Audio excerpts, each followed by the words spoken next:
All right, everybody, welcome to Philo Sapiens, where religion meets reason. And this is big reason because why we talk about deep philosophical subjects. And that's why I say religion meets reason and deep reason, I would say, deep reason, deep philosophy. And it's been about 2 weeks since we did our last stream and probably 3 weeks since we did our English stream. So very welcome to all of you who's nobody basically as of now nobody's listening, but yeah, I hope soon somebody or the other joins and listens to us. But anyway, with me is Madan as always, and so that means we're gonna have a English stream, and we have, as usual, we review one video or the other from Muslim apologists. So this for this stream as well, we have one chosen for you, and we might go into some others as well. But before that, welcome, Madan. How are you doing?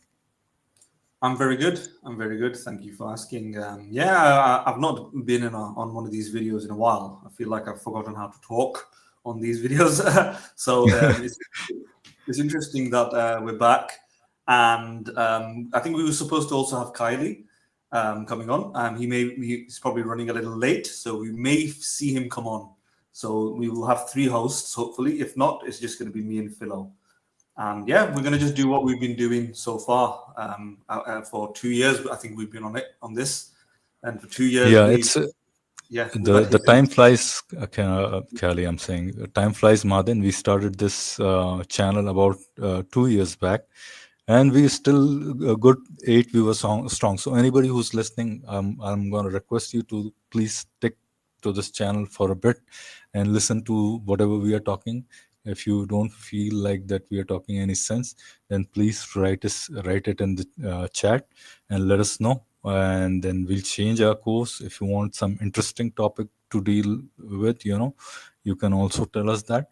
But what we decided, or you can come on. And what I'm gonna do is I'm gonna just make the link public, and if you have any questions, you can ask about philosophy, about how to put your arguments forth, or maybe you want to point out a flaw in our argument in one of our previous videos. Basically, you can always do that as well.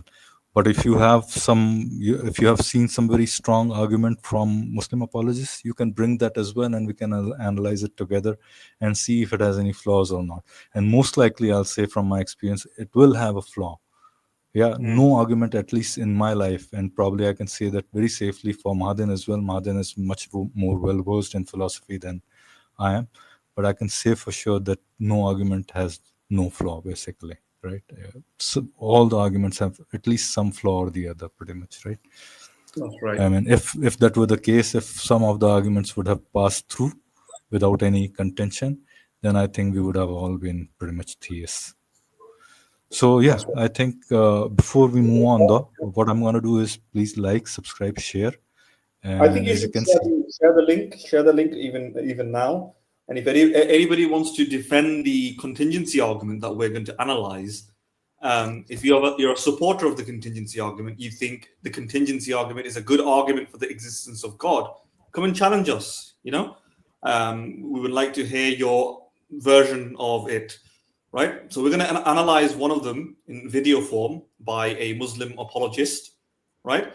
And see if it sticks up. If it doesn't stick up to the philosophical rigor that we think it needs to stick up to, then we're going to highlight all the flaws. And if you think we've done a horrendous job, then come and point it out. Yep.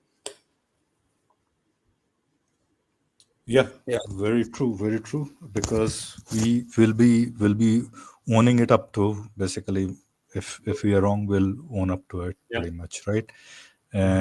But you're most welcome to join. The link is now public. I'm also gonna pin it up, so you're most welcome to join, even if you don't want to defend the contingency argument. So before we start the clip that we have, and I'm gonna put it on here basically for you to see what we're gonna. So I'm not quite sure what the name of the channel is. Basically, probably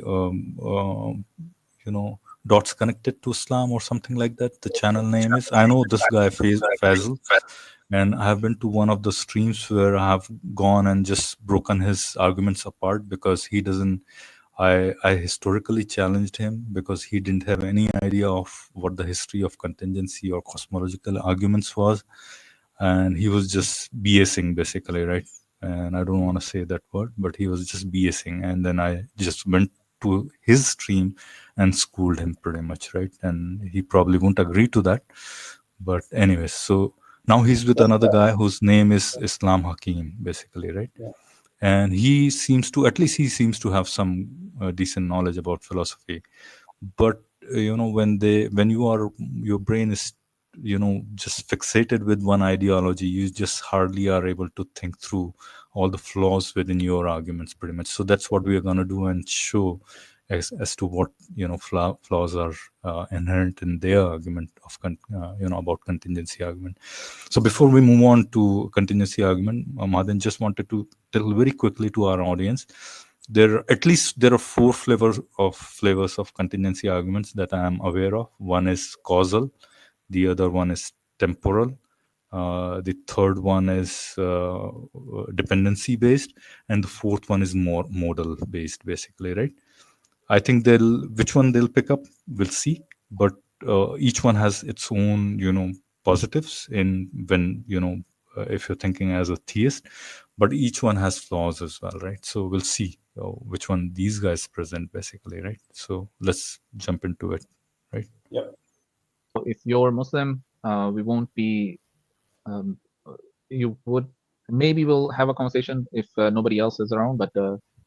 Yeah, I mean, if you're a Muslim and you have a question about a common atheist argument that comes to you, or that sort of thing, or you want to discuss something related to atheism, that's acceptable. But we will prioritize atheists and agnostics. Exactly.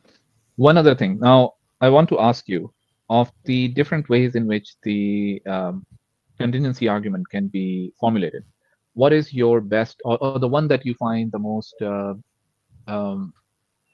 the one that you find has the least flaws in it? Right. So for me, if I go back to the way I sort of broke them down, I prefer the dependency/contingency, where in order to continue to exist. All right. Just wanted to highlight that point that even Fazal, he had to very carefully put his words about this, which one is he wanted to put it like this: which one is your favorite contingency argument, or which one is the strongest? And then he just changed his wording, the word salad. He had to mix it up a little bit, and he said which one is the least flawed in your that you think is, basically, right? So all of them have flaws. At least he agrees to that fact as well, right? It has to be sustained. So not just a sort of causal created thing, but it has to be its continued existence is contingent on X, Y, Z. And for me, then you have a chain of contingent things which needs to be terminated. So there needs to be a necessary being. Mm-hmm. And then what I like is, well, if necessary being B necessarily, sorry, if B implies C, where B is the being and C is creation, and you say necessary B, well, then that implies necessary C, which means creation was necessary. Oh, but hang on a minute. We said creation was contingent, not necessary. Yeah. And so you've got a contradiction between the fact that you build up from contingencies and then you appear to have necessaries. And for me, that's it's often raised as a counter argument, but for me, it's a beautiful example of why we say that this necessary being has to have agency, where agency is intention to act and capacity to act, because that means that the creation C is contingent, but the necessary being is necessary, and as long as it has agency, it can choose or not to choose, and that's why the creation becomes contingent, and then you have no contradictions. Okay, so do we just take? All right. Did anyone listening spot a fault in his argument, basically, right? Right. So this is called. I think anybody who's not really listening carefully would just miss the flaw in his argument, basically, right, Madan? Yes. I mean, he started. See, this is called equivocation, basically, right?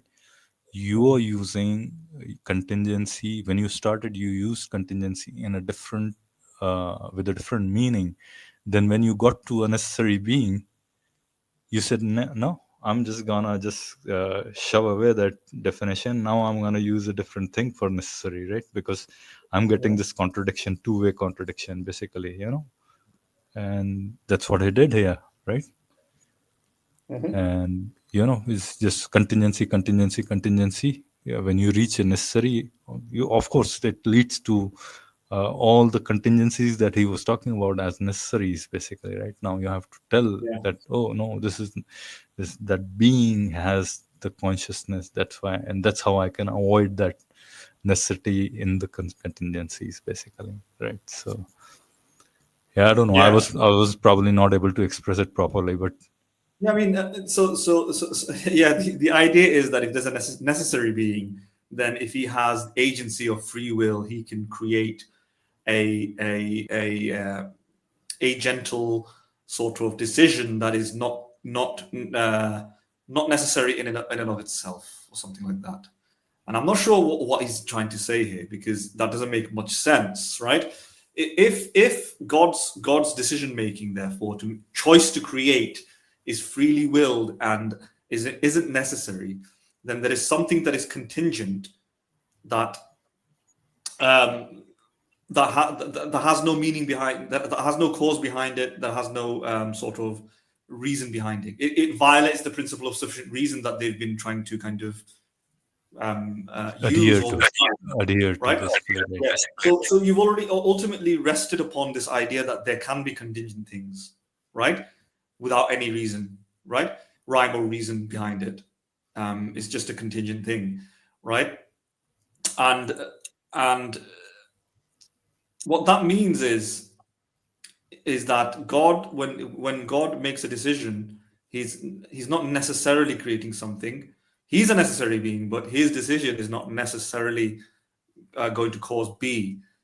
It could just it's contingently causing B. He could have created something else, right? And therefore, everything else that follows on from that is contingent. That's what it's trying to say.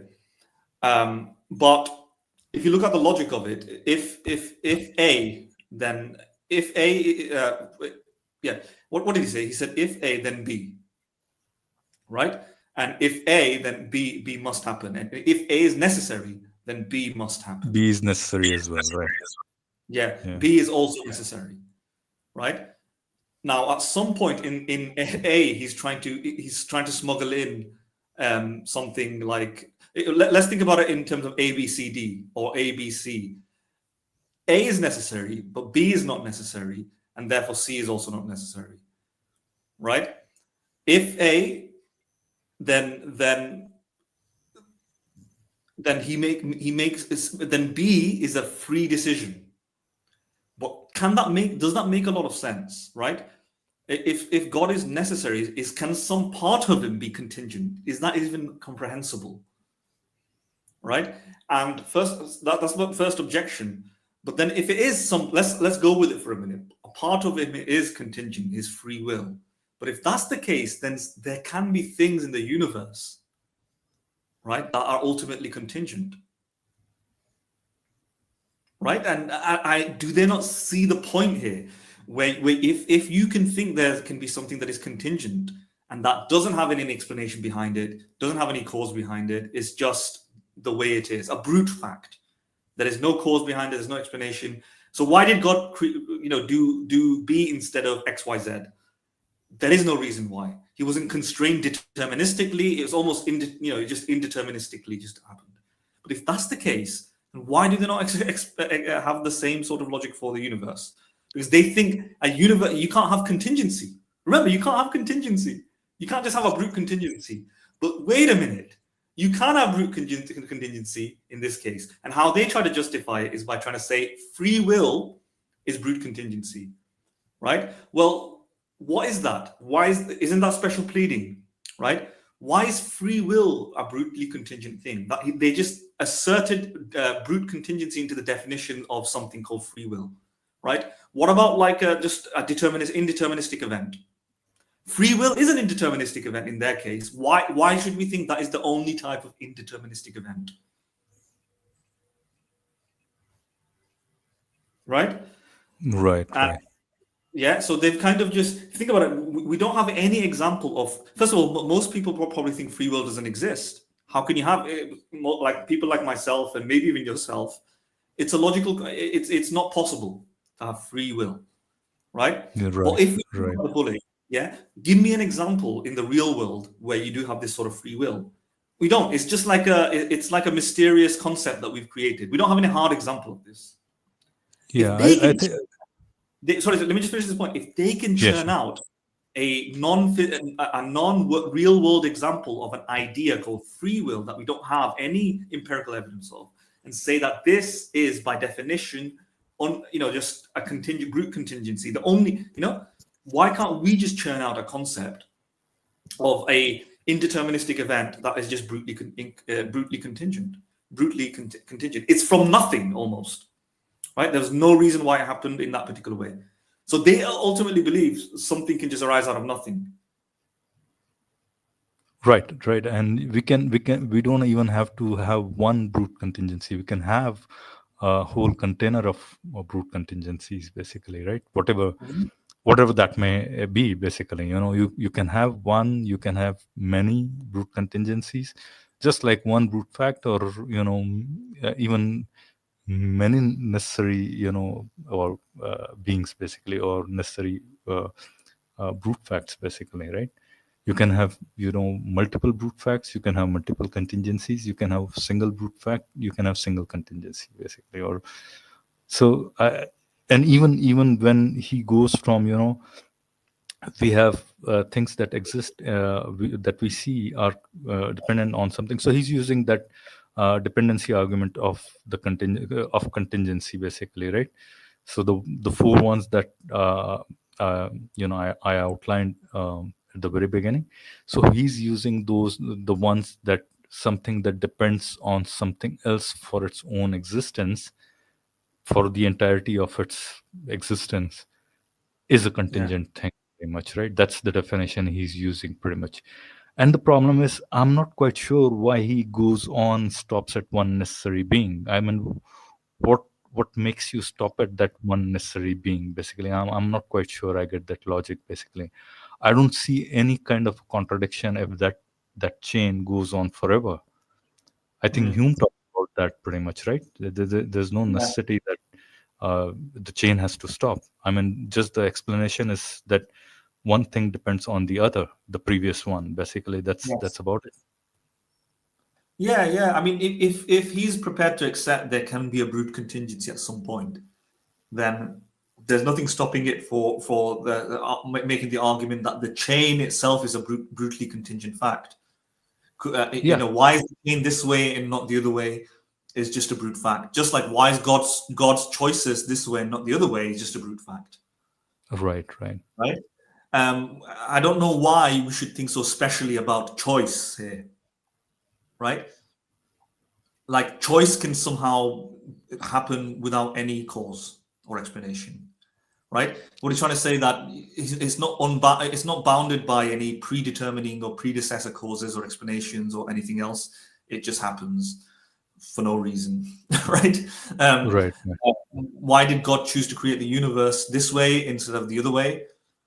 It wasn't because it was some it wasn't necessitated to be that way. That's how he avoids modal collapse, right? Like every other event, therefore, is necessary.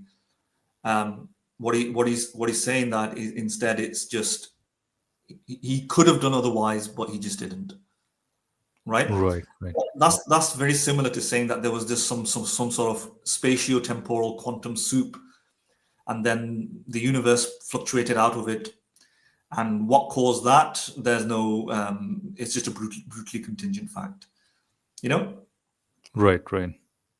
Yeah, he's not looked. He for some reason thinks that from his armchair he can just deduce that agency is this special kind of thing that can rise above all and just do this sort of thing. But yet nobody really accepts agency, even if it exists, or it's just like a very, very, very murky philosophical concept of this sort of agency, this sort of free agency, right? Neuroscience doesn't really, support it.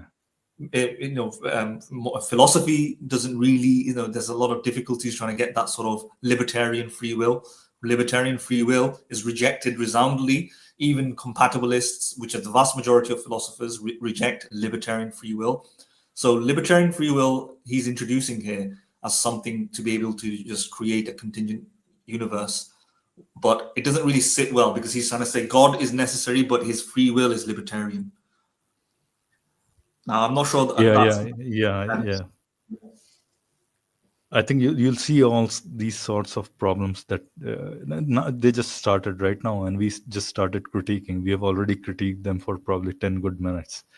I think we have a long way to go in this video. So you'll see all these kind of the shady arguments that they resort to, basically, because maybe they just can't think of those rebuttals to their own shady arguments, or maybe they are aware and they are so bound by their ideology that just can't break the shackles to admit that, okay, yeah, there is a problem, right? But I mean, to be fair, they at points Hakim has pointed at things where he has objected to some of the objections that some of the atheists raise, and honestly does so. But then at the same time, like immediately 5 seconds after or so, comes up with another bad argument. So you'll see, basically, right? Let's move on. Take and start writing it down for our audiences so they can use this. That's actually, let me actually bring. Between before we start, I think I'll say anybody who's watching and wants to just have a conversation about the contingency argument, any flavor that you want to talk about, as all 4 flavors that I talked about, or if you want to put forth your strongest argument for God, you can do that as well. You can critique our arguments, you can do that as well, or jump in, just have a just cordial conversation, just join This up. Okay.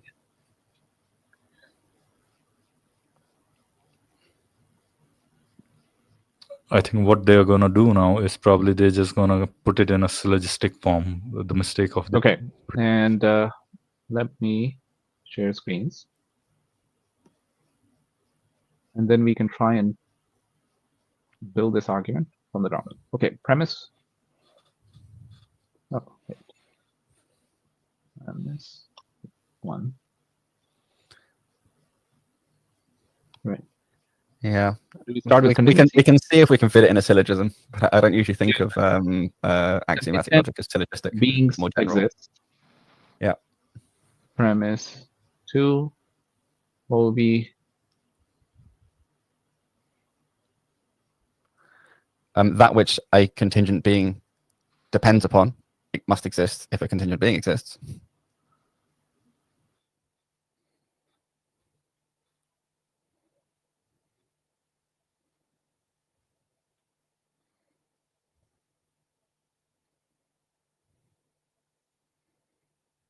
okay.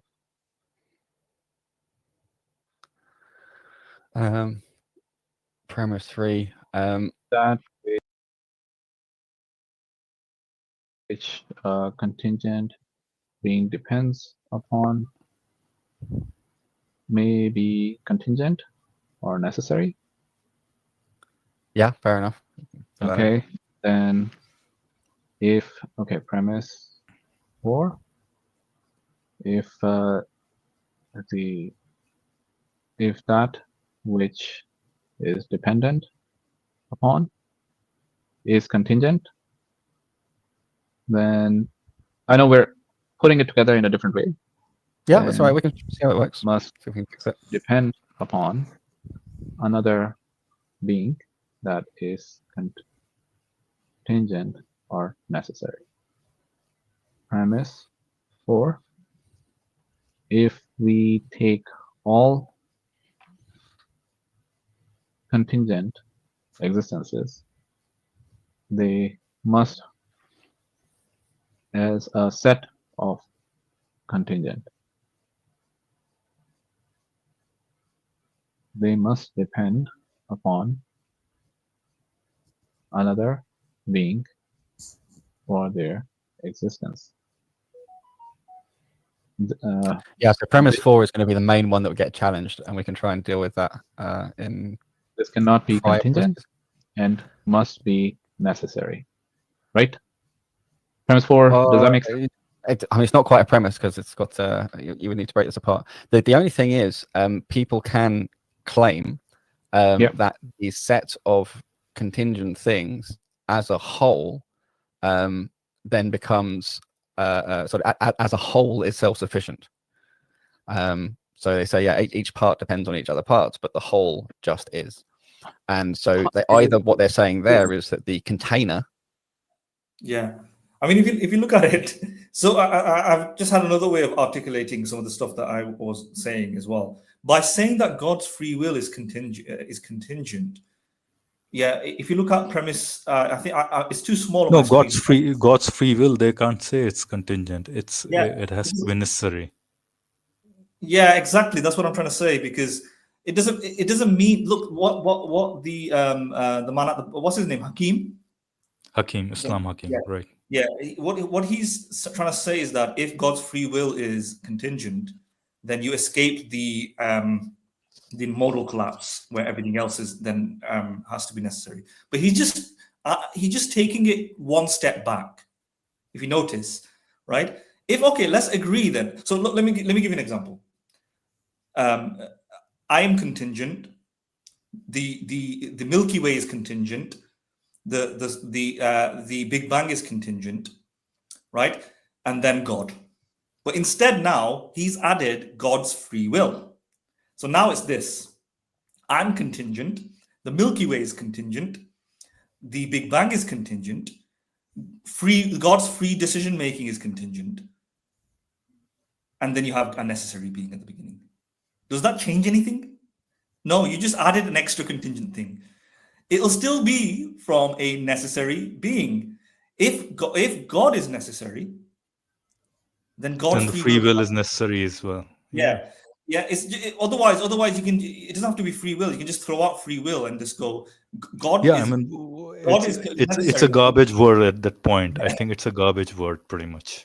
Yeah, it doesn't mean that. Yeah, it doesn't mean what you use it in a regular sense, pretty much at that time. I think. Yeah, free will. Look, free will is just another word for a causeless or explanationless cause. Yeah. Yes, exactly.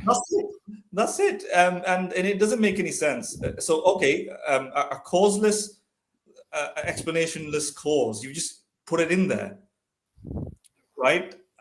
You defined it into it. Like imagine if I just said that the Big Bang was causeless and explanationless, and it just happened, right? I can't get away with that. If I say that, it'll be just saying no. That's contingent, right? It's contingent because how could you have something without an explanation? It violates the principle of sufficient reason, and in this case, it violates premise 4 or 3. I can't see the writing is very small, but either 4 or 3. But they're willing to violate it. They're willing to violate it for themselves by just introducing free will.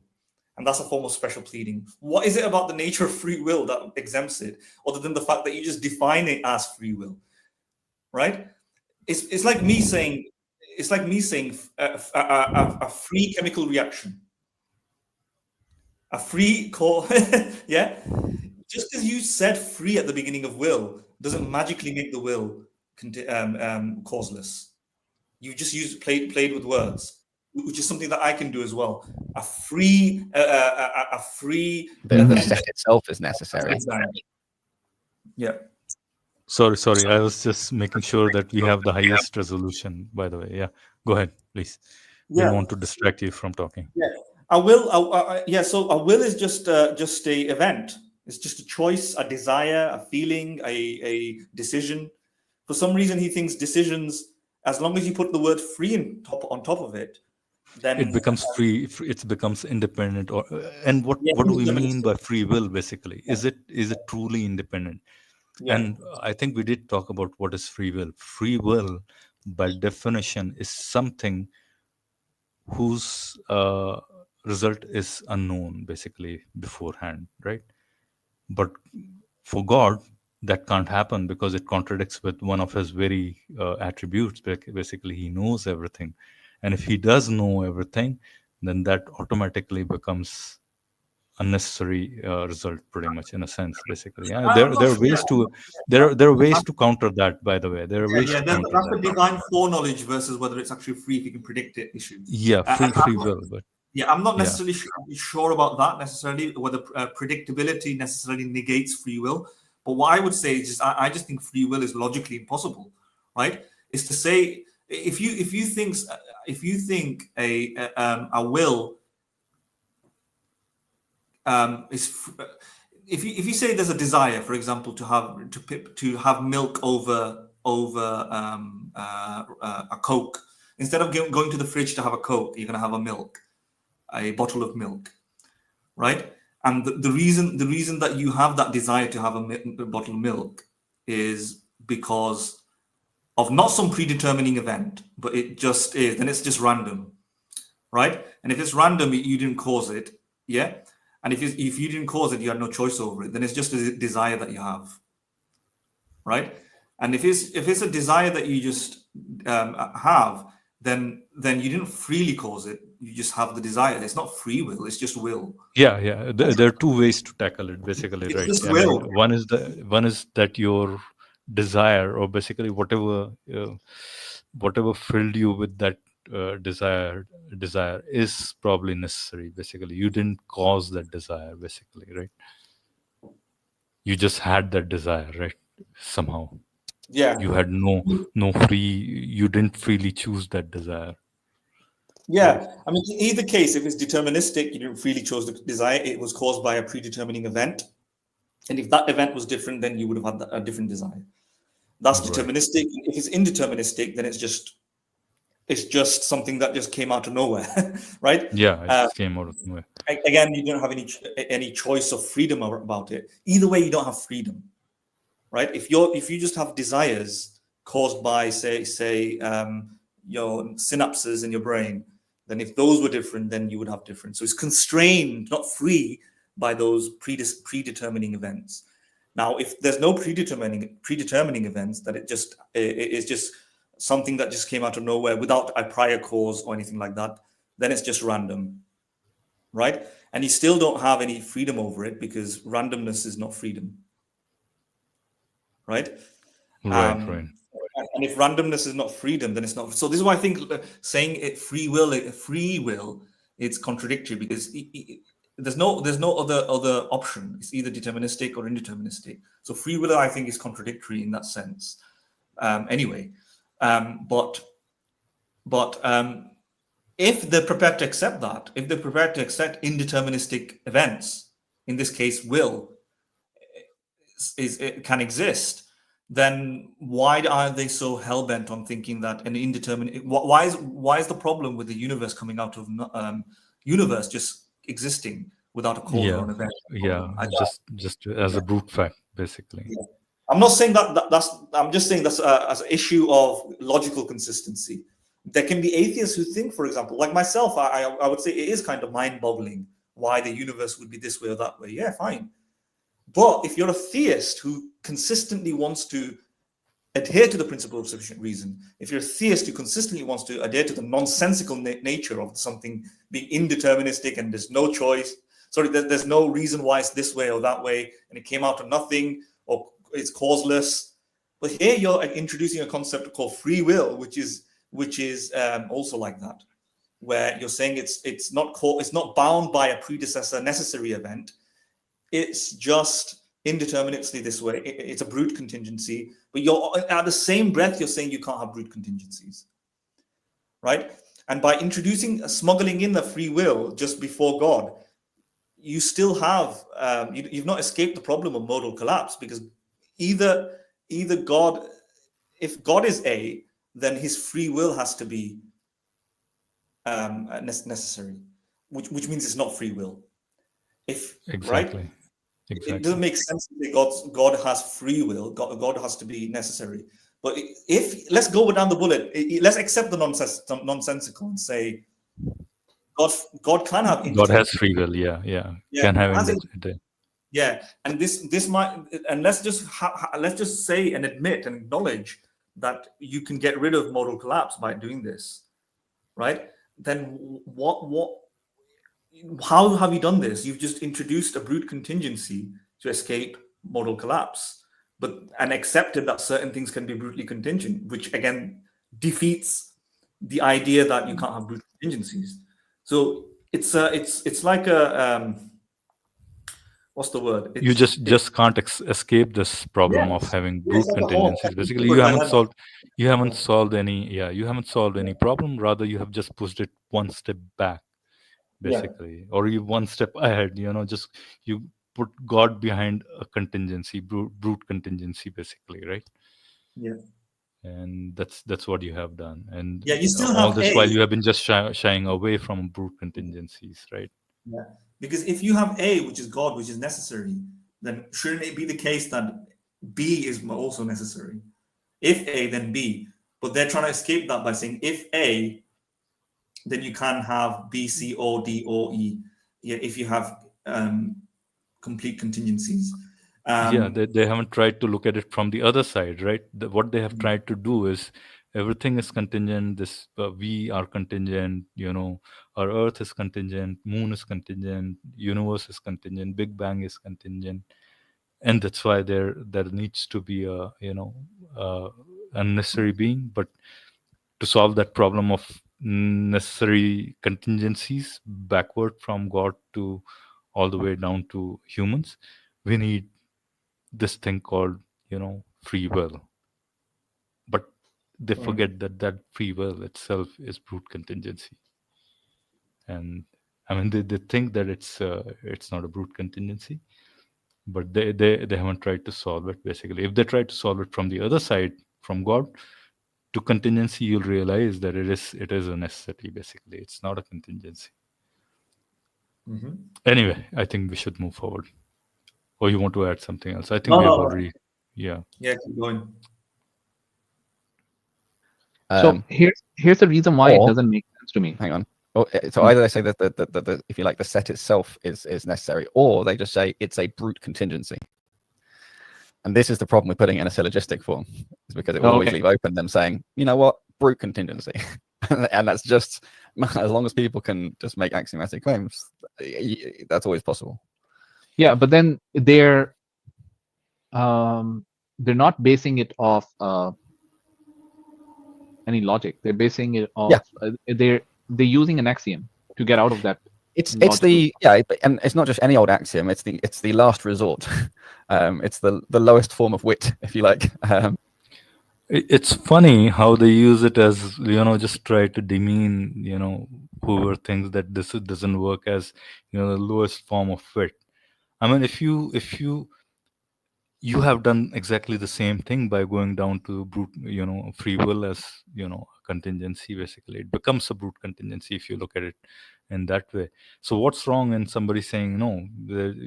Since I can't ascertain whether there's a necessary being or brute contingencies all the way, I'm gonna hold on to that, and it's possible. I don't think I have heard many people saying that no, I know that it is for a fact brute contingencies. Most of the people that I have talked to who are atheists, they say that they're not sure. It could be brute fact. It could be a brute fact and non-conscious brute fact, basically. So between God and this brute fact, the difference is probably consciousness and maybe all the other attributes of God.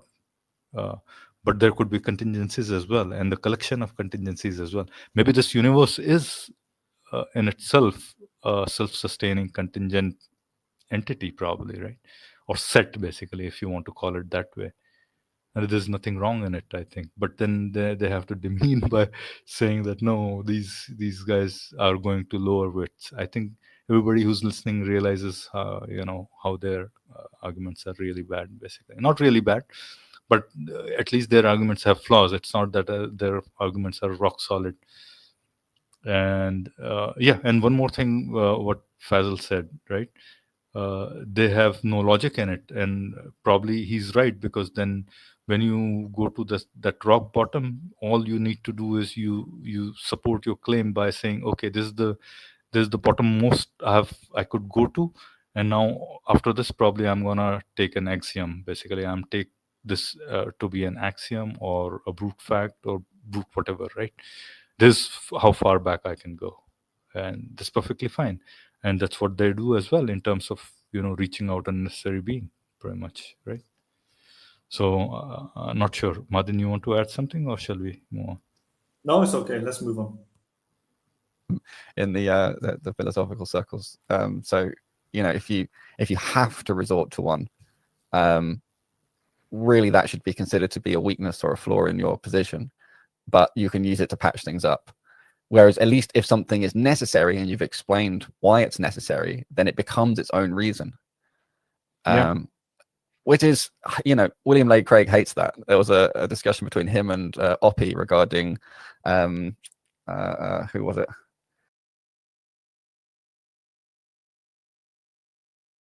What is it? Even if you have explained it, it becomes its own reason. I mean, what if your reason is really bad? Basically, it doesn't align with whatever, just because you have explained it doesn't mean that it's a good reason, basically, to believe that it's a better explanation.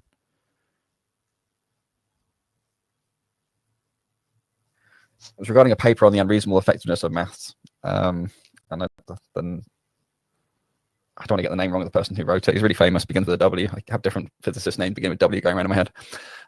But he wrote this famous paper on the unreasonable effectiveness of maths, and I remember a sort of debate discussion between them, and Lane Craig was just shocked that Oppie said, well, hey, it's necessary. That's what explains it. And Lane Craig's like, what? That's it? There's no explanatory depth to that. And whether or not there is explanatory depth really depends on why and how this necessary thing is necessary, and what's the underlying philosophy or theology for it. Because I think Allah as a necessary being has a huge amount of explanatory depth, and must be as He is. But how? I'm wondering how.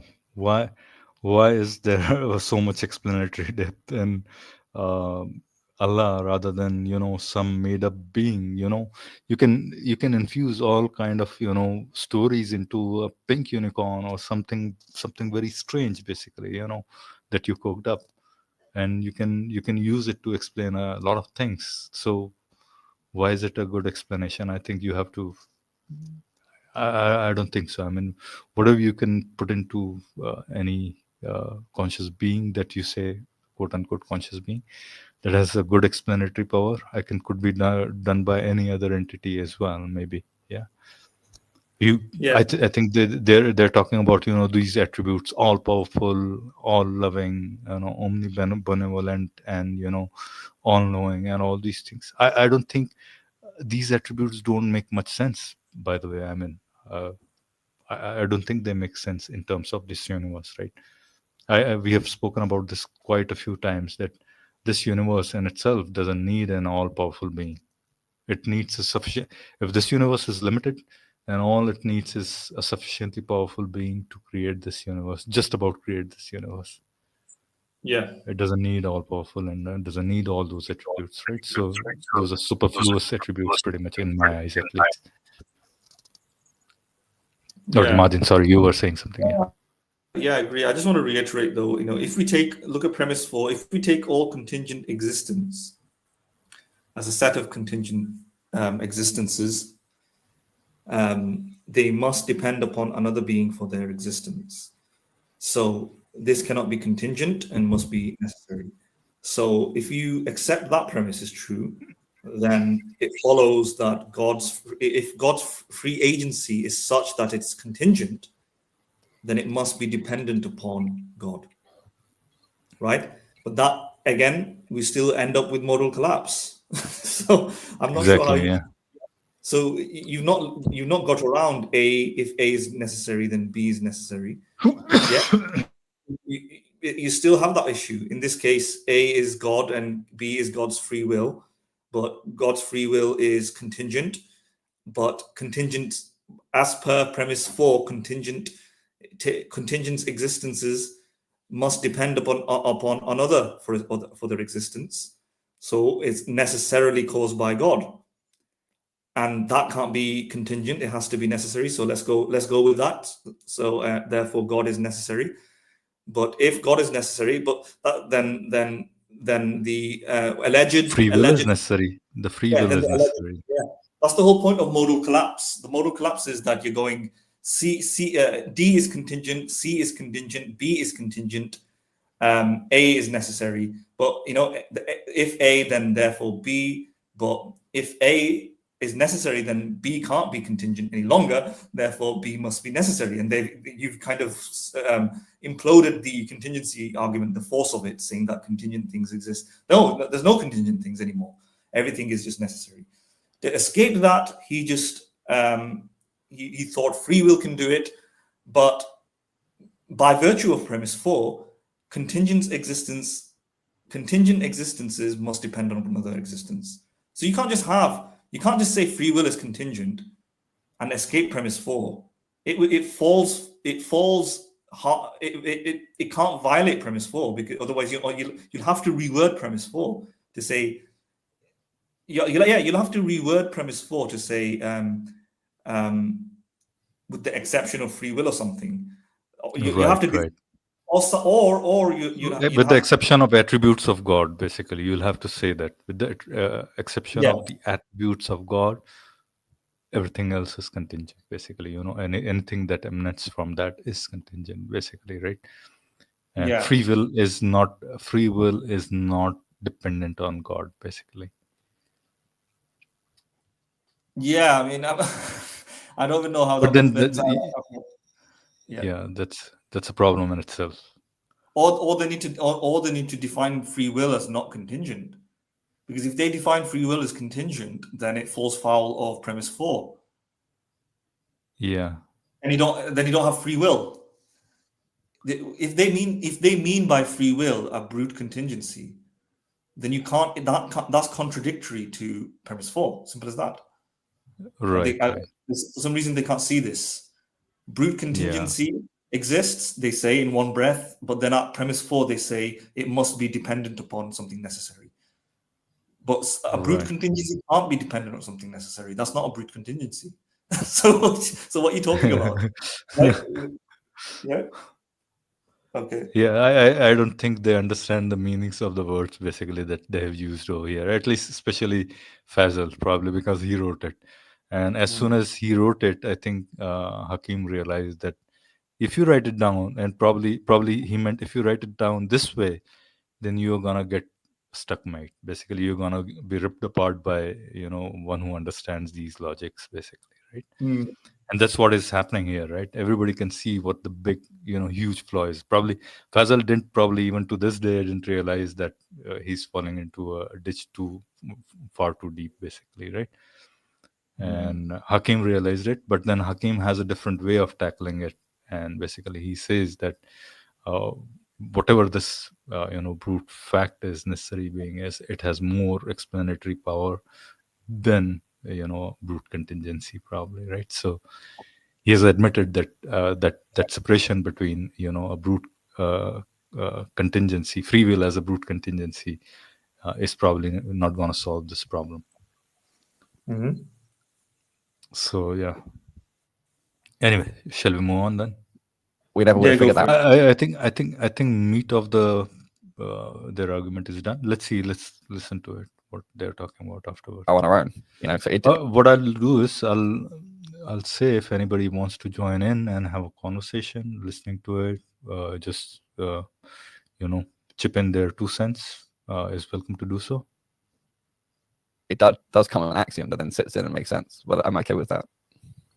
By the way, brother Judas, Assalamu alaikum, akhi. Wa alaikum assalam wa rahmatullahi wa barakatuh. Assalamu alaikum. I think you can object to the second premise 4 by just saying that it's a circular argument. You ask if one thing explains the other and the same thing is explained by the other thing, then there's no real explanation. You just pose brute facts, man. What premise 2? No, the second premise 4, because there's 2 premises 4. Oh, the second premise 4. Yeah. Oh, okay. I actually should be 5 and then 6. Okay. Premise 4, if you Take take all. continuous existences, set of Most contingencies, premise 5, yeah. depend So you're upon another being. explaining 5 as Yeah, I mean, I would even split that up into a definition and say that the set of all contingent existences, and then call it something, and then you can make an argument, or you can put in a premise whether you regard that to be necessary or a brute contingency. Wait, I think there's someone in chat who maybe wants to get on stage. they can come up.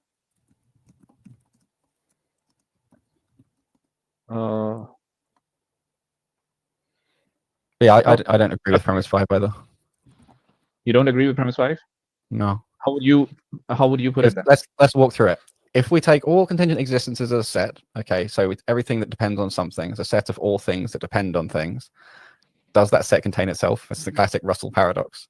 And Does that set contain itself? Sorry. Yeah. So can you say that again? Take all contingent existences as a set. So the set contains all things such that being contingent is true. Yeah. Right. The Russell paradox is, if I define the set of all sets, does that set contain itself?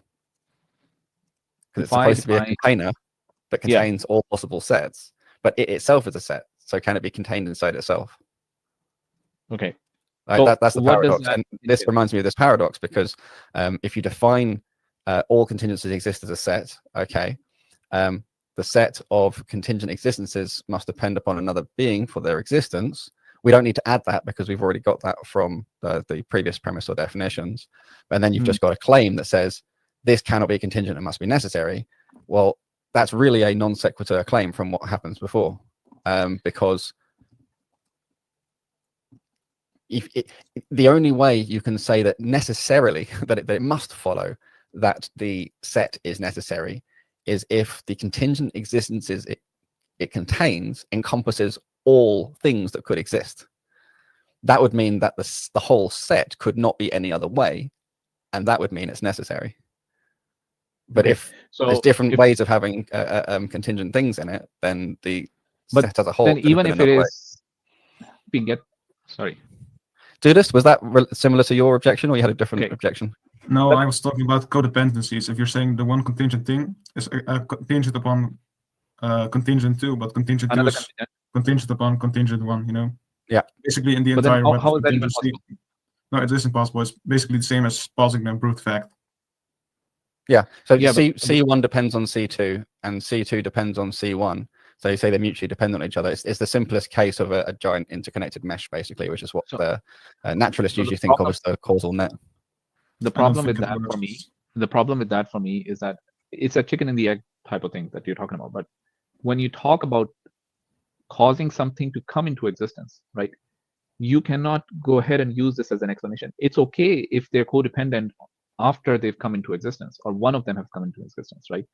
But if the first one does not exist, how can it cause contingency 2 to come into existence when contingency 1 doesn't exist initially? Well, we would need to be, because we've used a contingent rather than specifically causal creation. Mm-hmm. No, that's true. But it's actually, for me, the way this argument itself. Hold on. What have they used? What did Hakim say? Can we just go back? Does he say we haven't used dependency contingency? I mean, does he say we have used dependency contingency and Faisal was using causal contingency? And that's right, probably. But I thought I may have heard something different. But yeah, I think if he said that, then he's right. Faisal is probably just confused. Which contingency argument are we using, by the way? I think all through this, we have been using dependency contingency argument, basically, right? A depends on B, or, B depends on C, C depends on B. I'm not even sure because they didn't explain what contingent means. So they just jumped into contingency without talking about it. It's implied, it's almost implied that it's dependency, but it's not necessarily clear because the Hakim guy. No, see in here, that premise 4, it says, if that which is dependent upon is contingent. So I think they've been using all through. They have been using dependency contingency, right? Yeah, but true. Yeah, true, but then in between they have switched from here to there. I do agree with you. that could be the case, but I'm not sure dependent necessarily means causal dependency, right? Dependent could also mean explanatory wise dependency. That's why I'm so when Hakim says causal, he implies causes, and then the other guy, the one at the top, what's his name? Faisal. Faisal says something that dependent. He seems to be suggesting that there's causes, and Hakim objects by saying, but we're not talking about we're not necessarily Causes, right? talking about Causal, yeah. Causality here. We're talking about contingency and contingent, and so they're not necessarily talking about causes here. They're talking more broadly. They're talking about causes and explanations, I think, right? Which is Can you hold on for a minute, Madin? Let me just talk to. Okay, Milad, since you are here, why not join us and tell how Ghazali refuted our argument?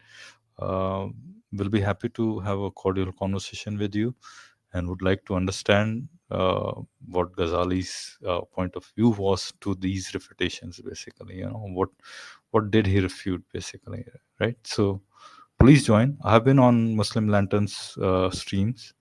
And the only problem going there and joining his streams is that he has a condition of opening your camera and showing your face, which I'm not comfortable with. And that's why I don't go. I have requested to him and his team that I have been to many Dawah channels. I have had many cordial conversations on majority of the Dawah channels which don't have that condition. If he stops doing that, maybe you can just go and tell that there is a certain Philosapiens. He would like to come and join and have a conversation with you. And all you need to do is do not have that open the camera condition, and he'll come and join and have a conversation. And conversation is going to be very cordial. All that I can say, you can see we have almost 200-300 videos as of now on our channel. And in none of those, videos or video clips, you'll find us raising our voice, or we might get frustrated at times, but you'll see our behavior to be very controlled behavior and as such. So you can just go and tell him that in one of his live streams that there are team members of Philosapiens channel who want to come and have a conversation with you and bring forth whatever argument you have, contingency, ontological, Eon, or whatever philosophical argument you may have. All right. Sorry, Madin, I'm pretty sure you lost your chain of thought, but I had to just respond to this. No, it's all right. Yeah. So I know. Let's just continue. Let's just continue from the video. Okay. It is being uncharitable. I think what we were discussing was this. I think they have been talking about dependency contingency, but they have for a little bit they have moved on from that dependency contingency to maybe, at least for sure, Faisal moved on from that to causal without probably even realizing that he moved on to causal contingency. But I think it's been chaos. To the intent behind the use of the terms, right? Because yes, you can come up with some sort of a tricky technicality like this, right? That it's codependent. C1 depends on 2 and 2 depends on 1. Mm-hmm. But for both of them to come into existence, one of them must come into existence before the other one. Let's say we can even. I think that's the problem. He just Faisal just doesn't realize the problem he has created, the hole he has dug for himself, pretty much, right? I mean, when he says, see how, I have to use this, but I don't have any other way to say it. How dumb can you be? He's saying they are codependent, basically. One is dependent on the other and the other is dependent on the previous one. Then there's no, in this contingency argument, you can't bring up any topic about existence, basically. We're only talking about dependency right now. When you're talking about existence, that's a different argument altogether, pretty much, right? They could be depending on each other forever, pretty much. That's the codependency, pretty much. And that's one of the arguments that is made, that everything in this universe as a set, or whatever that bigger thing than this universe is, cosmos you may call it, is just codependent. That's about it. There's no higher dependency that's required of these this set of codependencies, pretty much. Right. So I mean, it's just a simple thing. I mean, he can't just understand the example of two codependencies. How can he understand an example of gazillions of dependencies, probably? All right, Madhan, you want to add something to it? Or Oh, I shall we think, move I on? think, I think, I think, yeah, I think Faisal is more hitting at the argument of infinite regress at this point. So Right. he's trying to say you can't even imagine contingent, because it needs to come into existence. And I think this Yeah. is more to do with the infinite regress problem. You need a first event. It needs to be a beginning type of argument, right? Right. Right. So a beginning without a beginning, how would this call? So Faisal, what is his name? Faisal? Yeah, Faisal. Yeah. He seems to be smuggling in the infinite objection to infinite regress all of a Infinite sudden. regress, basically. Every now and then he's like just what do you call itching to bring in this infinite regress, and then okay, let me bring the infinite regress, then I'll prove it wrong, basically. Yeah.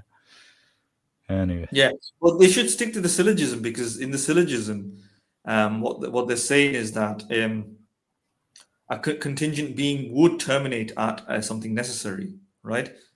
That's what they're trying to argue. So they're kind of dealing with the fact of infinite regress. I mean, Yeah, they don't. Faisal is unsuccessfully trying to derail that syllogism. Yeah, I mean, there's nothing explicit about you can't have an infinite set or a total set of just contingent things without any, it doesn't say anything like that. It just it says if you take the contingents as a set, the set of contingent being must depend upon. Well, let me rewind a bit. I'm a bit wrong. It is saying it, but it's not explicitly saying because there's a problem with infinite regress. It's just saying it's just saying something that, for example, if you take the contingent existences as a set, the set of contingent existences must depend upon another being for its existence. Yeah, but then they haven't justified that must. Exactly, That's yeah. the problem. So maybe Faisal's. Yeah. So let me rewind a bit. Maybe I was a bit harsh on Faisal. Maybe because they've not justified it, he's trying to add some of the reasoning why it must end up in a necessary thing, and one of them is that you can't have an infinite chain of events or something. Dependent things, probably. Yeah. You must have a terminus, starting point. But that would be difficult to justify because obviously some people don't think there's an issue with infinite regress. But the other thing is, even if an infinite regress does end up with something that begins to exist, sorry, not an infinite regress, you can't have it. Even if you can't have an infinite regress because of those problems or problems of successive addition, problems of the chain will never begin to begin. So you need to have a beginning. That beginning event can still be contingent, right? Let's not confuse the fact that something that begins has to be necessary. Has to be necessary. Yeah.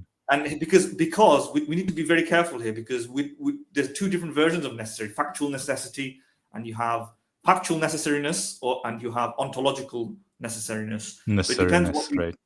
It depends what these guys are talking about. So generally speaking, in some versions of the contingency argument, it's modal ontological necessity, that it's because you can think of another possible world where it was different. It's not necessary.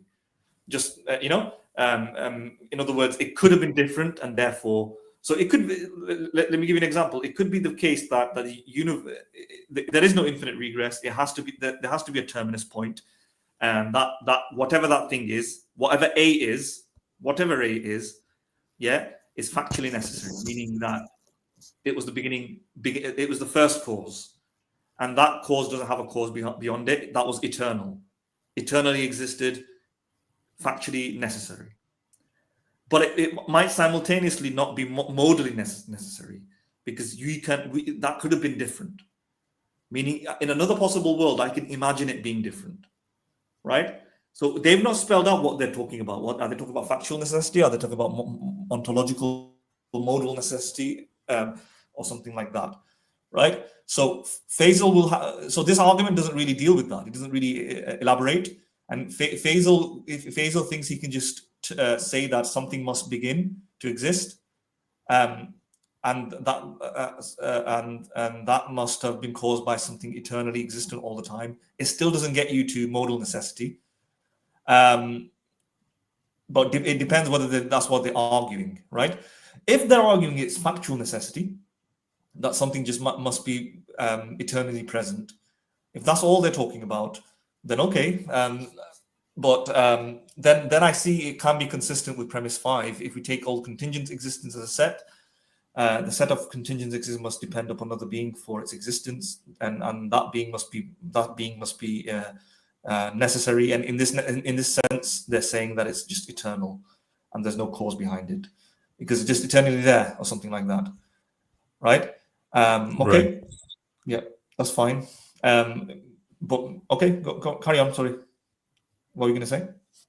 No. I was just agreeing with you, basically, right? And okay, I think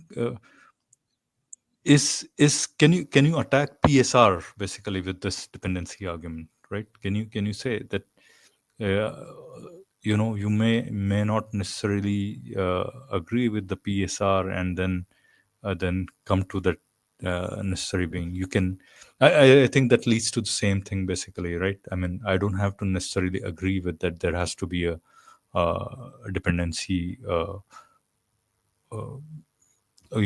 chain of dependency, basically ending somewhere, basically, right? It could be just an eternal chain, right? I don't have to do say that every dependent thing needs something to depend on, basically. Would that be too radical of you? What I'm saying is, I don't necessarily have to say that something contingent has to always depend on something, basically. That's the PSR, right? And what if I bypass that PSR, say, no, at some point that chain breaks, and whatever that contingent thing doesn't have to depend on any other contingent thing or unnecessary thing, basically. Yeah. Am I allowed to do that? That is a brute contingency. Yeah, that is a brute contingency. Well, that's a brute contingency, but that breaks the PSR, basically. But I'm allowed to do that, basically, right? There's no rule saying that in PSR you can't do that, basically. I mean, I don't have to adhere to a strong version of PSR. If you reject PSR, yeah. If you reject PSR. No, I don't even have to reject PSR completely. I can be a weak PSR. Okay, yeah. I mean, I think the PSR is implied in this argument, but they've not spelled it out into a premise or anything like that. Yeah, they haven't done that. Yeah, that's why I just wanted to take that PSR thing in here and spell it out. I mean, they probably this is just something that they cooked up on the spot. But realistically, one of the premises should be a PSR, I think. Exactly. And then so it makes a bit more sense. If we take all the contingent existence, the set of contingent must depend upon another being. Because the premise 5 is implying you can't simply have a contingent series. You can never have a set of contingent things. They just must. And depend. that's wherein lies the PSR, basically. That premise is based on PSR, basically, right? Possibly based on PSR, but none of them have mentioned PSR. The closest. Yeah. I mean, it's a hidden assumption, basically, in there. That's a. Yeah. The closest. The closest they got to justifying explicitly the reasoning behind premise 5 is just a general infinite regress impossibility. There's nothing. They've not mentioned anything about PSR. Yeah. Valentino Celeste Orlando is here. You said last time, Valentino, that you wanted to join and have a conversation. So this is your day. Come on, hop on, and if you want to have a conversation, you can. All right, I have extended my invitation for you to join, and to everybody else, basically, who's listening. You guys can come on and have a conversation, not just on contingency, but whatever you have in mind. You're welcome to join. Anyways, Madin, sorry, go ahead. You had. No, I keep breaking your chain of thought. Yeah, no, I was just saying that nobody's mentioned the PSR yet, and the closest justification for premise 5 has been a William Lane Craig type of infinite regresses are impossible because there has to be a start, which Faisal has made. So at this moment, it doesn't even sound like a modal sort of argument yet, talking about possible worlds or anything like that. It just seems to be they haven't dealt with the modal contingency basically, right? That's they probably don't agree with it. I think they have dealt with dependency contingency. Probably that's in the beginning. Didn't he ask which one is your favorite, and he chose this one. So this is the one exactly that even when Khali went on to his stream and had a conversation, I think we'll review that at some point probably. And that's what he talked about as well, and then showed the flaw that exactly the switch that he made, this guy Islam Hakim made basically towards the end.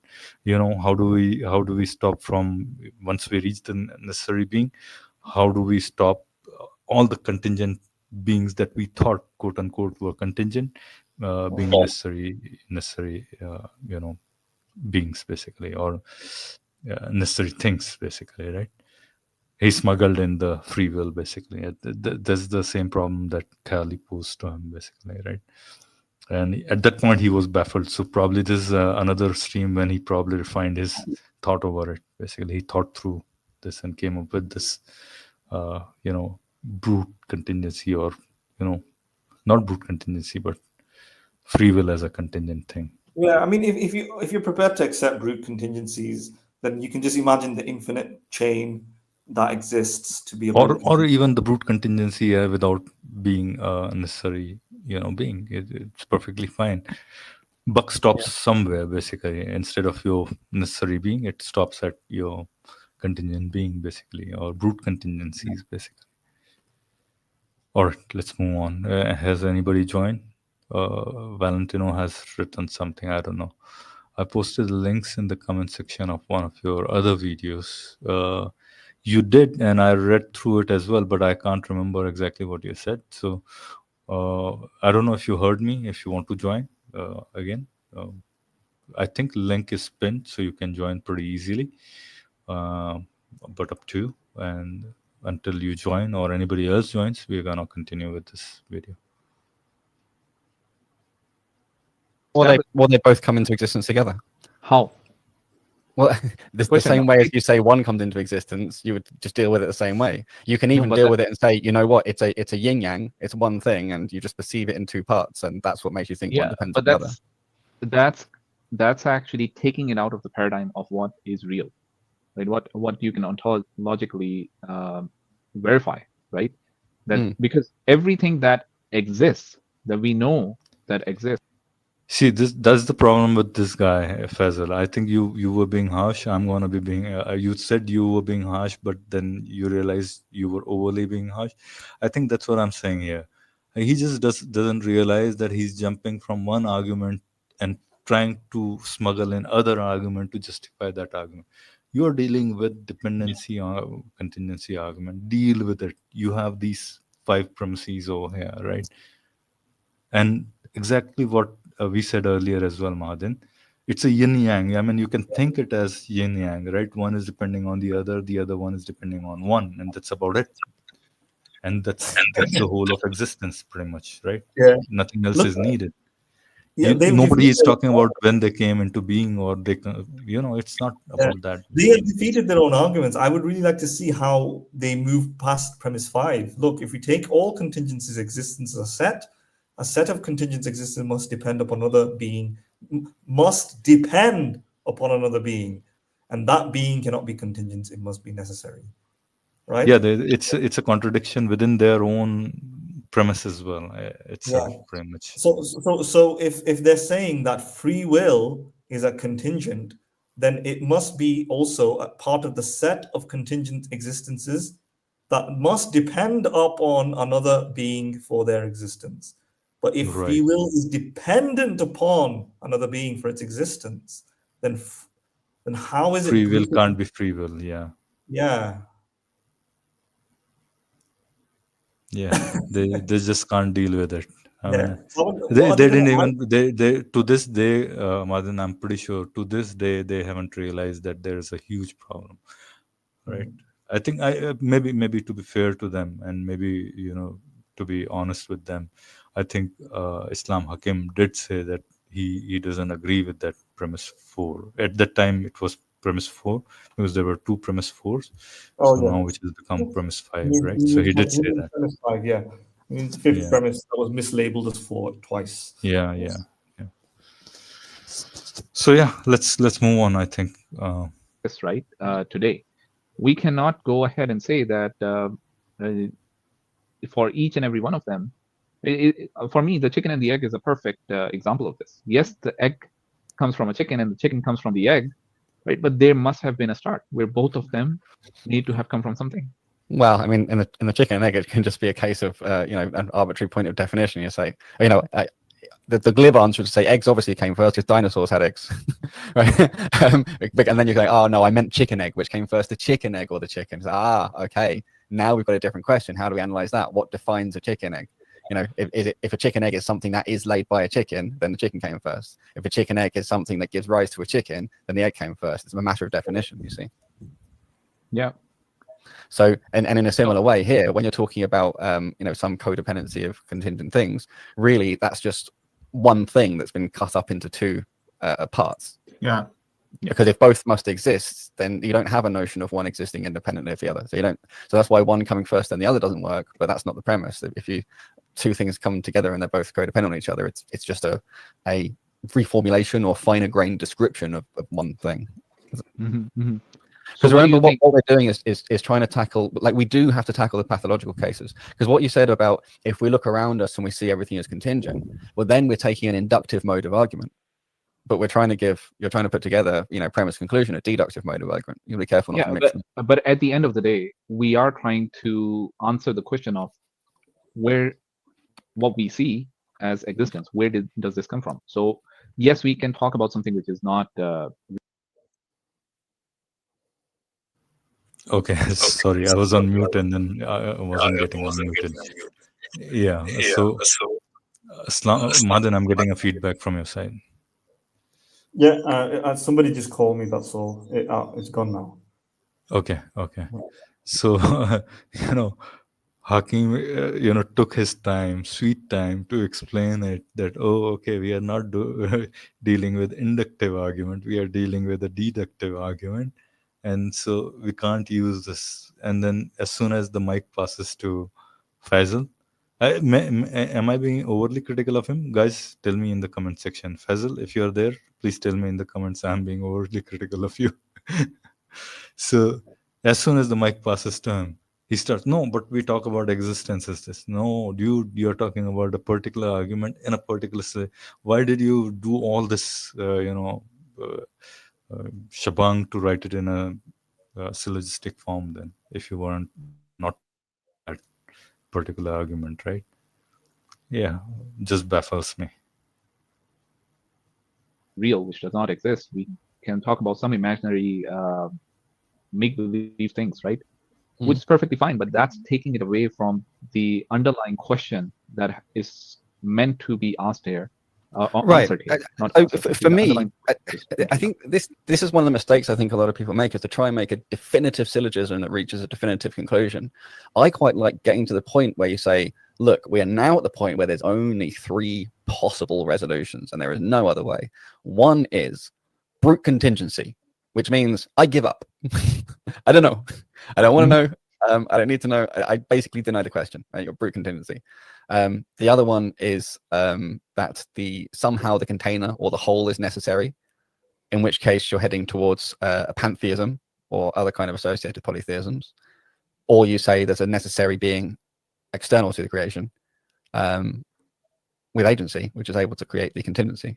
So I only see 3 possible routes out of whichever way we address these premises. And I prefer the idea of confronting people with those and saying, why would you choose one or the other? What's your thinking? Because, otherwise you end up sort of trying to corral people into a route with one, particular syllogism. And then, someone just sort of sidesteps one part of that syllogism, and they sort of escape the whole question, where it doesn't make sense to do that in the first place. Because Really, the point of all And this is I to think connect with most people someone's thinking. The point of all this is to connect with someone's thinking and be like, have you thought about this? And for me, this really neatly identifies the space of these questions and then establishes a bridge where we can have a common language to talk about it. So I think that's a good way of looking at it, because at the end of the day, most people will agree to this idea that there must be some sort of necessary truth which is causing everything to exist. Now, what that is, that's where a lot of times those discussions start happening. You talked about brute contingency, essentially, which means that they're saying that they're okay with being ignorant about. Or I just wanted to inject my one, Yeah, 2 cents. what are these three weird possibilities? It's just weird, the wordings. But go on, carry on. Yeah, that's what I was exactly. I was gonna point out why 3 possibilities, only 3 possibilities. That's what I was wondering about.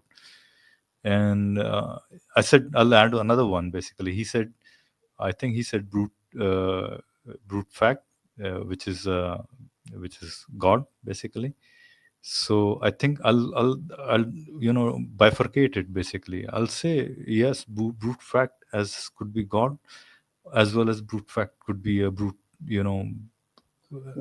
fact which is not a non-conscious brute What is a fact. brute fact? What is a brute fact here? I don't even know what is he talking about. When did he say brute fact though? I didn't hear that. Maybe he didn't say. Maybe I'm injecting that. So, so he said contingency, brute contingency.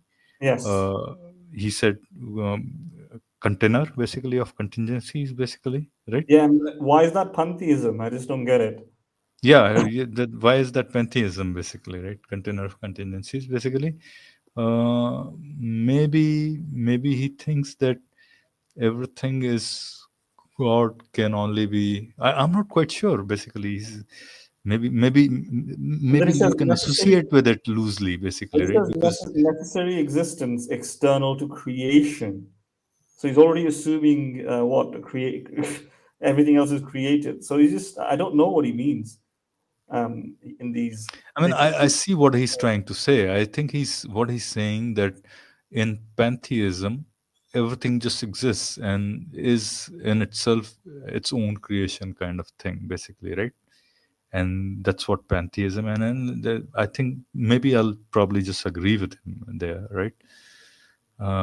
Yeah, I mean, I'll probably just say, okay, yes, I'm not I'll sure take you. because I think pantheism is a very strange sort of eccentric sort of Yeah, I mean, philosophical. pantheism talks about consciousness as well, that consciousness is pervasive because, I mean, Yeah. in that sense, probably you just, I mean, you can differentiate it with this container of contingencies from pantheism by the way of consciousness, basically, right?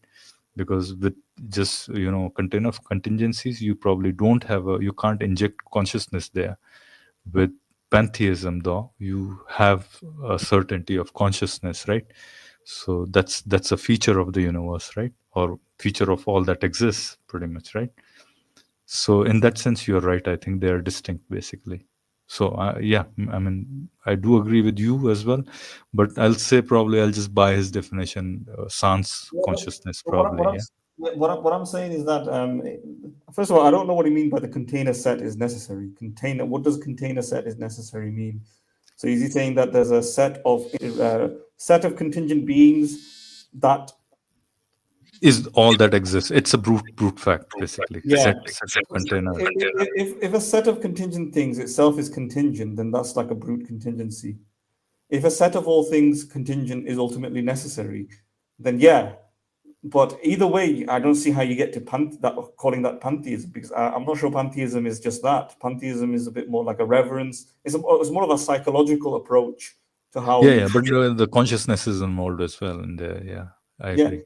Well, maybe consciousness is involved, but or you just view the universe as metaphorically as a one that deserves worship, reverence. reverence.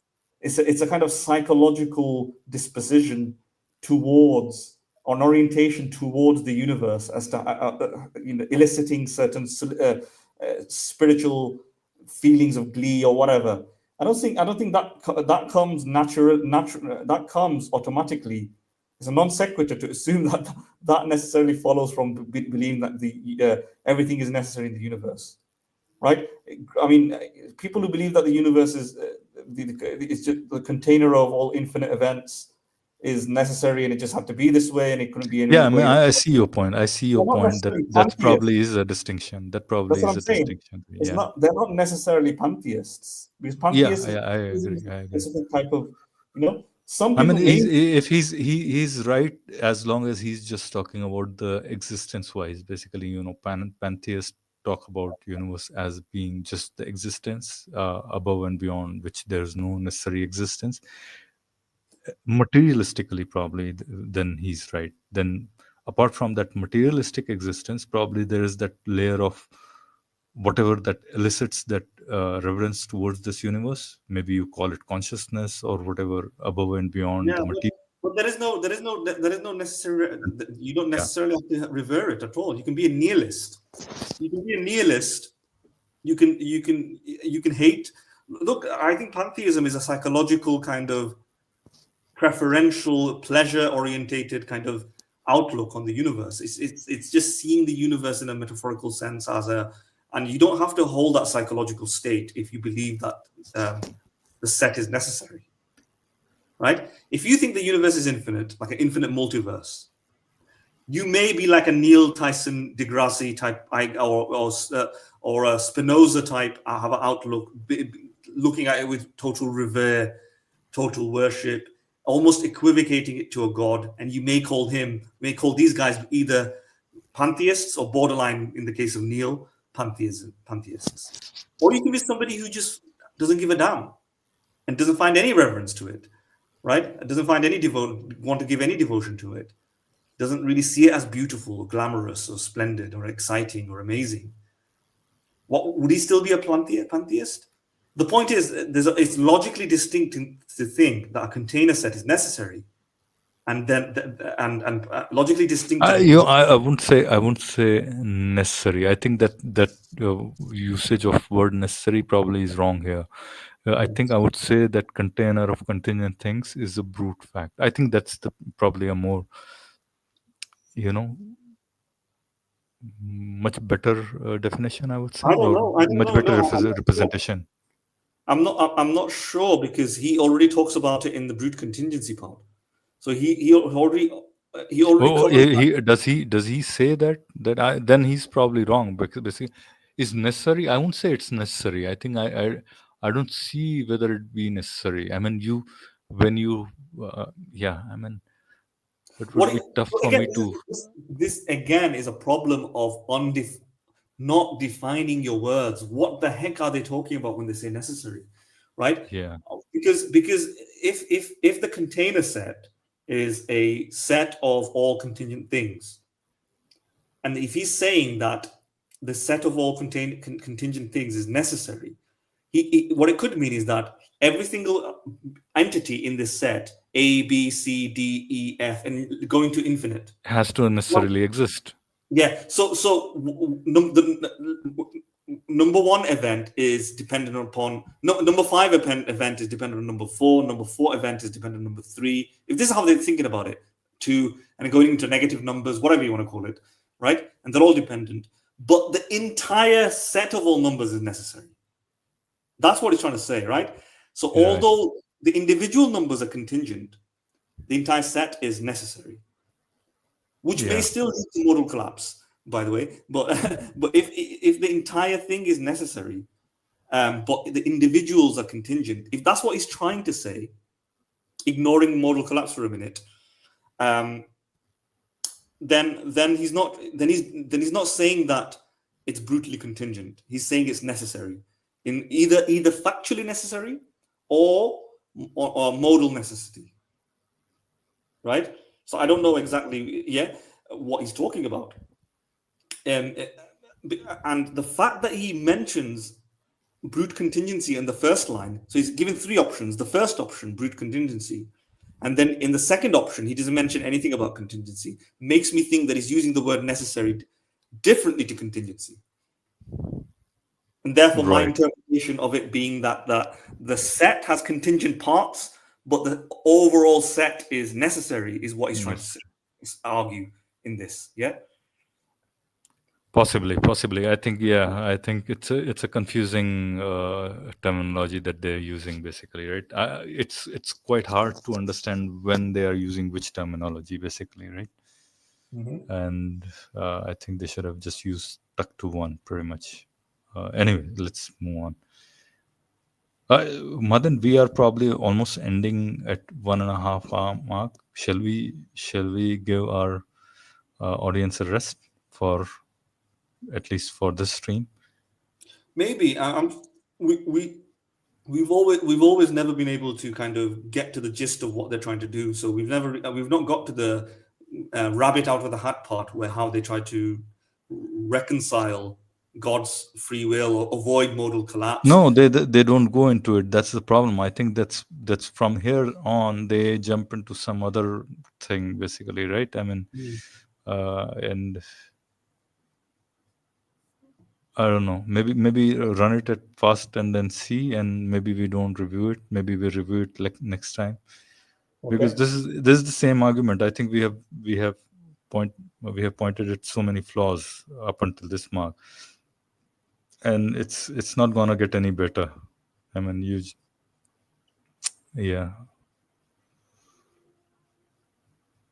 I mean, there's nothing that we haven't already said to undermine their argument, basically.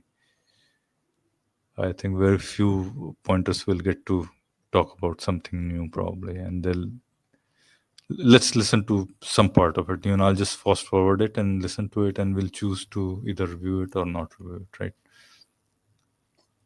Not knowing what that could be, right? And essentially, for a person like that, what is going to be your where it's coming? So if they've complained about anything that appears to them to be a brute contingency in Islam, right, then I would definitely point out the hypocrisy, right? Yeah. But they might be the kind of person that thinks, yeah, whatever, like that's just what I think, and that's it. In which case, it really, the whole line of rational dialogue needs to be understood as all you can do is then have the conversation and keep it as rational as possible to make sure it's as clear as possible, and see how they respond to the apparent contradictions. Because they will, if they've got more than one brute contingency, they're going to have a ton of contradictions. Whether or not you can find them, or whether or not they care about them, is a whole other thing. Some people revel in contradictions, and then what are you going to do? Yeah, we know that. Like a fourth of the world is like crazy about contradictions, as you would say. But this is interesting. So for me, if it really depends on the person what they do a brute contingency. With the other ones, I would start talking about, well, why would you prefer pantheism? Do you even recognize it as pantheism? So this came up with discussion with Naturalist, and he very easily or quickly said, you know what, okay, if you want to call it pantheism, I'm happy to go down that route. Whereas for some people, there's a violent aversion to framing it that way, and then you would discuss why there's violent aversion to that, right? So asking the question, this comes back to the question then, okay, what is a natural law? What is, what are these laws of nature? Who's the giver of these laws? And if that's not a good question because you think it's begging the question by saying who, then, how did these laws came to be? And you can't just use another regress of just putting terms on things, Yeah, but I want to dive a bit into this, the container set theory, where you're saying that this set of contingent things is now necessary existence in itself. Yeah. Can we just, while we're discussing it, we just put an exclamation mark next to premise 5 so that people don't. Yeah. So it doesn't look like they're talking about non-modal contingency. This all of this conversation only makes sense in the realm of modal contingency, because if the container set is contingent, each part of it is contingent, then what's the issue with needing to think that it must be necessary as well? Like in order to so it doesn't make a lot of sense. You don't even need to talk about it as a whole, pretty much, right? I think that's how you should be going. Exactly. Yeah. Exactly, because it only makes sense when you start saying, why is the set this way rather than that way? That way, because it's just each component is brutally contingent, and that's about it. You just can't go any further than that, pretty much. Yeah. So the reason B is like B is because of C, and the reason C is like C is because of like A, because of A, and that's it. So the way we can explain each part being in that particular way is because of the previous. That makes sense non-modally, right? But only when you start thinking about modal possibilities, where you try to think, but why is any of those when you start thinking about modally, which is I can think of the set being different, that is when you Right, start thinking then about why is it, because you can think of it. Remember what the modal contingency is like. Yeah, the set could have been different, basically. I know. yeah, like Yeah, the reason the plants are green is because of chlorophyll, and chlorophyll because of some other chemical reaction, etc. But the point is, I can imagine chlorophyll not existing. I can imagine chlorophyll being exactly, different. It always exactly. comes from imagining other possible worlds. Right. And that is modal. That's Yeah, modal. this is not even modal, basically, and then you're injecting modal into a non-modal argument, pretty much, right? Yeah, That's the so this, problem. yeah. So if they want to, if they think that this is not modal, but the only way the second, so he's given three possibilities: possibility one, root contingency; possibility two, container set theory; possibility three, necessary existence. So possibility two, the only way possibility two makes sense is if you think about it modally. Exactly. Because otherwise, there's no It need doesn't for. make sense. Yeah. I Yeah. mean, the framing of it itself is wrong, basically, I would say. I mean, there's no container. You just can't talk about container, basically, in this case, at least, non-modally. Yeah. Yeah. I think we're stating it as a Oh, okay. That one? yeah. Where's my exclamation mark? Here it is. Okay. There we go. So premise 5. Let's see. Now let's go to this one. We're diving into this. All right. So for me, one of the possible problems of someone who is positing this type of theory is that the set of contingent things cannot be a necessary existence, because it actually takes away causal existence, if I'm using the term right. What I basically mean is, if we're talking about existence, one thing causing the other to come into existence, right? Then this idea that it started with something must be there, because we cannot Yeah. have it linked coming back and Yeah, I think this guy, the Fazil guy, keeps confusing between. I don't know why he so desperately wants to jump from, dependency contingency to causal contingency. I want to jump onto causal contingency. I mean, this is not the. I mean, the whole syllogism that they built upon was on dependency contingency, and now all of a sudden you want to jump onto. I mean, you can do that, but they'll be, I think, against the good faith of philosophy, I would say. Yeah, Or I think he's thinking about it as infinite regress. So yeah, you can't say it's necessary because there's no beginning to it. That's what he's just trying to say. Because yeah. again, these are confusion of terms and so on, and so on. I think it's the confusion of what argument he's using. I think he doesn't even realize what argument they are using. At least Islam Hakim is at least slight bit clear in his understanding of what contingency, what branch or what version of contingency argument they are using. And it just baffles me. Basically, in the very beginning, Fazil himself asked Islam, which version of the contingency argument are you do you feel is the least problematic, right? And once he asked that question, I would assume that he understands that there are these couple of different model contingency argument. You have dependency contingency, you have cosmological argument, and then you have these causal contingency argument, basically, right? So not quite sure why he just wants to get onto causal, because that solves his problems, basically, right? Because he's just not able to understand this yin and yang, basically the very simple answer that two contingencies could just very well be dependent on each other and don't require any other dependency, basically, or anything else to depend on, basically. Faisal's argument is that he can't think of a infinite chain of a set of infinite, a set of contingent beings coming into existence without a beginning. That's all. But that's not the statement of the argument. That argument doesn't even contest that question, right? It's not trying to. I mean, you're trying to use chemical formula to solve a linear algebra problem. Not I mean, gonna work. There's nothing. I don't think there's any flaw to introduce infinite regress being impossible to negate the possibility of a container set. Like if you genuinely think an infinite regress is logically or metaphysically impossible, then that would disprove solution 2, the container set is necessary, if the container set is infinite.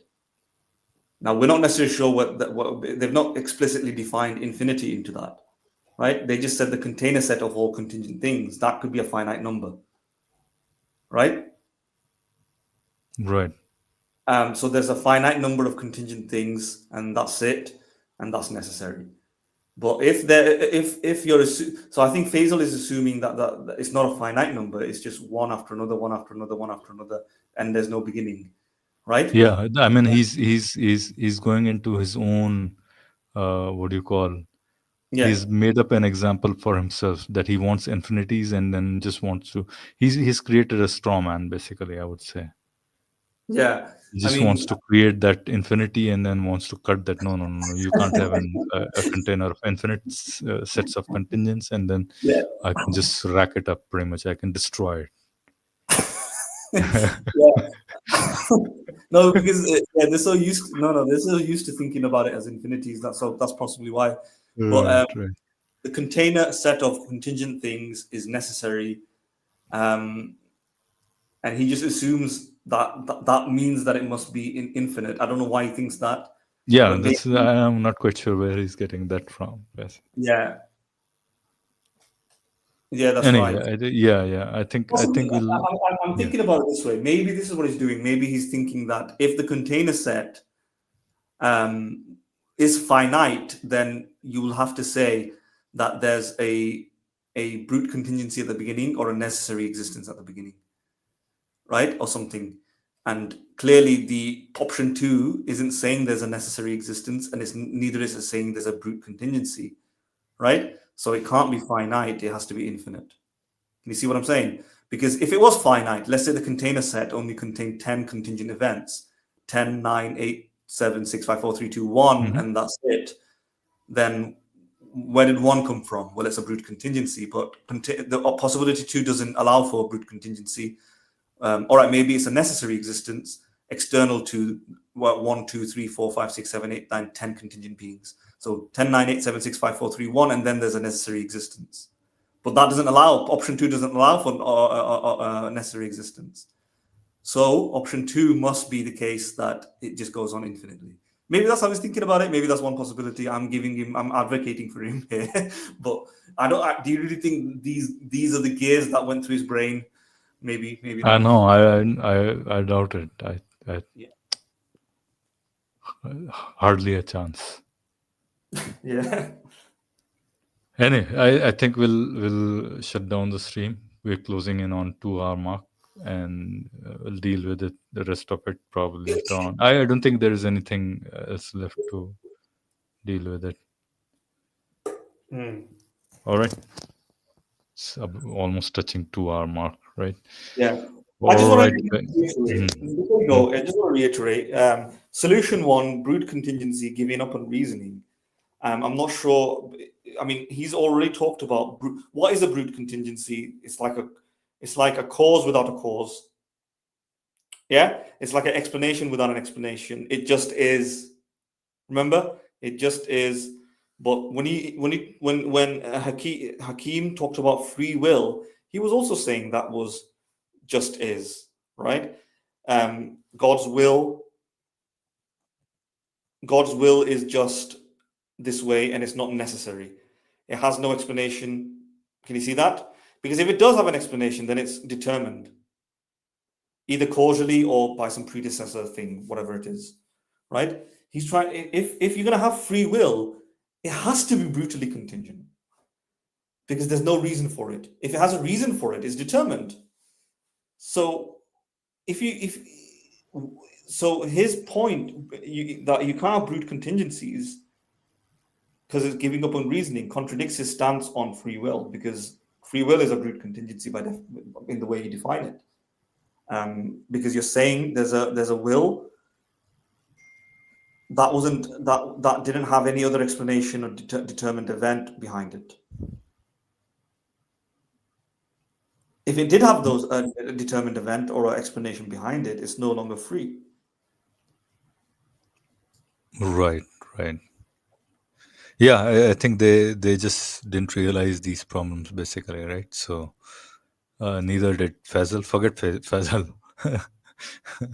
Sorry, you're being more charitable to him than I am, right? But yeah, but I think even Hakim didn't realize that, right?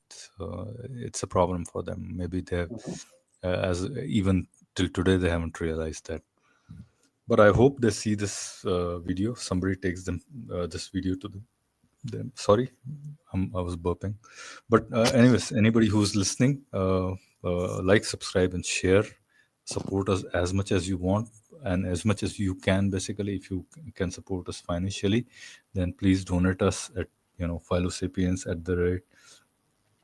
Maybe it's Patreon, patreon.com/Philosapiens and buymeacoffee.com/Philosapiens. We have another English only channel at the rate Unveiling Faith, and then you can support it, at least if you are able. You can support us monetarily on Patreon, Buy Me a Coffee, or through super chats, super stickers, membership stuff. But if you can't do any of those, or you're not able to do it, then what we would like is to for you to share our channel, share our videos, go to different streams, talk about our channel, that these guys talk really, go really deep down the philosophy level route. And maybe if you think we are good, then tell them that these guys are good as well.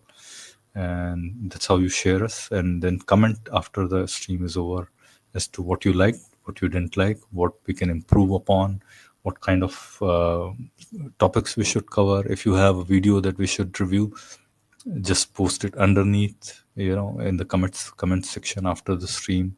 Or maybe just have a chit chat with each other, or maybe ask a question or something like that.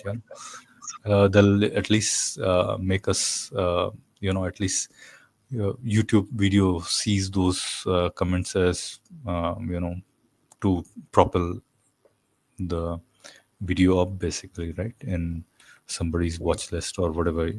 In the algorithm helps us, basically, in short. So with that, thank you all for joining, and see you guys in the next stream. When that's gonna be, I don't know, but most likely next week sometime. Thank you all for joining.